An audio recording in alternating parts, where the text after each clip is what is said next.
Welcome back. It is the busiest port complex in America, frankly, in the Western Hemisphere. It's also the linchpin of container trade between China and the United States, the two largest economies in the world. It is the Los Angeles Long Beach Port Complex, an engine of the Southern California economy, and in the middle of a trade war between China and the United States. Gene Soroka is the executive director of the Port of Los Angeles. Thank you very much for coming. Thanks, Ron. So what's been the impact? About half of all the goods that we move in and out of the Port of LA are taxed by these tariffs. That puts 1.5 million jobs at risk nationwide and about $186 billion worth of goods. What impact are we going to see with the holiday season? Very little right now because inventories are so high in the United States on imports of finished goods that you and I would buy at the store.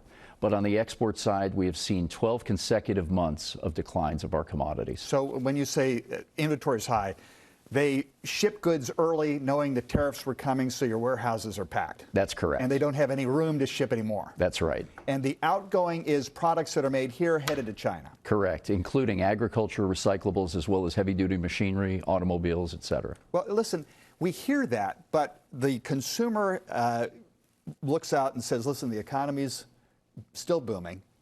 Prices are relatively inexpensive. They aren't seeing the impact. When are they going to see the impact? We just published a study last week, and it shows that $31 to $35 billion in consumer impacts have already taken place. Prices that go up at the store for you and me. But again, we see three things happening today. Those prices, as well as companies. Right now, companies are holding $2.2 trillion on their balance sheets. They're not investing in jobs, nor in capital expenses and equipment. That's a problem. Continuing, the migration away from China is seeing cargo sourcing start to take place in places like Southeast Asia, Vietnam, Indonesia, Malaysia. That will add cost to the system as well. Where you sit now, do you see a recession next year as a result of the tax that you're seeing right now in terms of these tariffs? No, I don't, but I see overall global economic headwinds, which will reach us. Fewer containers mean less jobs for us on the ground. Do you have any friends at the White House who are looking out for you? No. When the president says, listen, China's about to sign a deal, and if they don't, we're going to raise tariffs even more. What do you say to that? It's unfortunate. I think this policy is ill-advised because of the downline impacts it's had. It's made the supply chain very choppy and uncertain. Uncertainty means companies won't invest. And that longer-term effect of the exports dwindling really impacts the round-trip economics for the service providers or companies that ship the cargo. Is this a temporary problem? No, it's not, because irreparable damage has been done on the export side. What we've done by trying to negotiate bilaterally and on our own with China has given sales leads to every other trading country in the world. That cargo will not come back overnight, even if a deal is done today. But are you making it up from other countries where we don't have a tariff problem right now, Vietnam and some of the other Southeast Asian countries where manufacturing has increased? No, we're not. For every container we gain from a new country in Southeast Asia, we're losing 2.5 from China.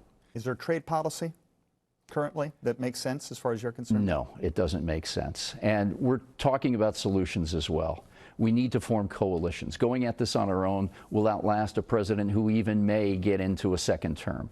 We need to band together with countries of similar interest. Secondly, there is an apparatus already called the World Trade Organization, and who better to create framework in that than the United States of America for enforcement purposes and look at rules-based trade agreements that can propel us into the future. Where are the advocates for industry and job creation that the president says is so vital to his administration? Now, the people we've been talking to, such as the National Retail Federation, the Agricultural Transportation Coalition, as well as the toy manufacturers, automotive folks, and others, are on our side as well. We need to continue to have others to amplify our voice in Washington. If you had the President of the United States here right now, what would you say to him? Stop the tariffs immediately. Reach a rules-based trade agreement that will have strong governance, and let's get back to work to give the business community certainty they need. Let's talk about one other thing, and that is the environment. In a moment, we're going to have a representative from Breathe LA talking about their Stop Diesel Now campaign. They want a fee on cargo containers that essentially discourages the use of diesel trucks. They want it to be high enough so that not only is it painful to use a diesel truck for cargo shipments, but also it gets money into the pockets of owner-operators to afford a non-diesel truck. Where do you stand on that? We have similar thoughts, and our goals are very succinct. A resolution between the mayors of Long Beach and Los Angeles in 2017 called for an elimination of diesel and movement to zero emissions heavy-duty trucks by the year 2035. But we have to take some steps before then, and we're working very closely with the California Air Resources Board as well as the South Coast Air Quality Management District to create revenue streams of funds that will go as incentives towards truck drivers to pay that delta between a new lower emission or zero emission truck and that which they use today. They say it should be $70 per container. Is that too much? We've done a lot of outreach to stakeholder groups. What's at stake here is competitiveness. Cargo moves and shifts between gateways literally for dollars. And we need to make sure that not only are we leading the country in cleaning the air, but we also must maintain our competitiveness with cargo flow to preserve those great jobs in and around the region. 1 in 9 jobs today. 1 million folks go to work every day with jobs related to this port. Gene Soroka is the executive director of the Port of Los Angeles. Thank you very much for joining us. I appreciate it. Up next, one group demanding more from port operations in terms of the environment is the clean air group Breathe California, which is targeting the use of diesel when we return.